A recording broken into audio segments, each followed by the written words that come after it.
Рэй, собака с трагическим прошлым, пережил нечеловеческое обращение от своего первого владельца. Этот человек не только его избивал и оставлял голодным, но и полностью его изолировал.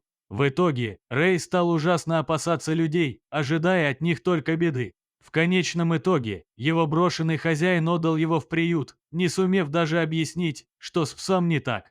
Заведующая приюта Дезире Миракл Уолдер отметила, что, несмотря на злоупотребление, Рэй оставался добрым и мягким по характеру. Сначала сотрудники приюта были настороженными, видя его грозный внешний вид. Однако, вскоре они поняли, что Рэй абсолютно безвреден, он даже не лаял, а скорее избегал встречи глазами и прятался в углу своей клетки. Со временем стало очевидно, что Рэй, хотя и испытывает страх перед людьми, все равно ищет с ними контакт.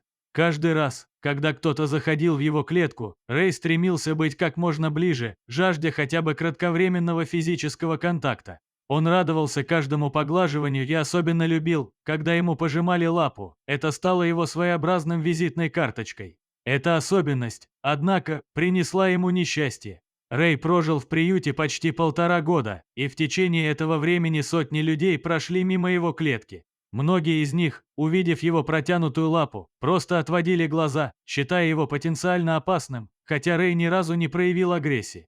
Дезире, руководительница приюта, была в недоумении, почему никто не хочет забрать эту прекрасную собаку. Она решила сделать все возможное, чтобы найти Рэю новый дом.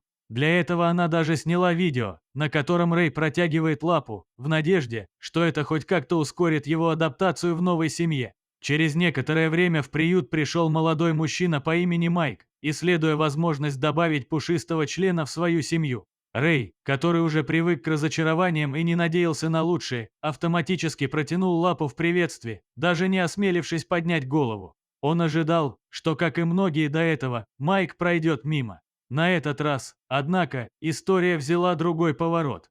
Тяжелые рабочие ботинки остановились у его клетки, и кто-то дотронулся до его протянутой лапы. Шокированный и счастливый, Рэй шарахнулся и встретил своими глазами взгляд Майка. В тот момент оба поняли, их будущее будет вместе. Майк нежно погладил Рэя по голове, и для пса это стало знаком. Он нашел своего настоящего хозяина. Майк не стал больше осматривать приют, его выбор был сделан. Сотрудники приюта едва удерживали слезы от счастья, когда Рэй, наконец, покинул свою клетку и с восторгом бросился к Майку. Этот момент стал для него настоящим переломом.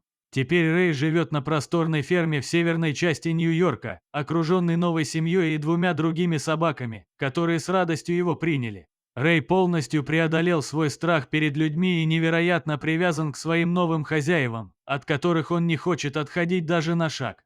Друзья, если вам понравилось видео, обязательно подписывайтесь на канал, у меня для вас много интересных историй.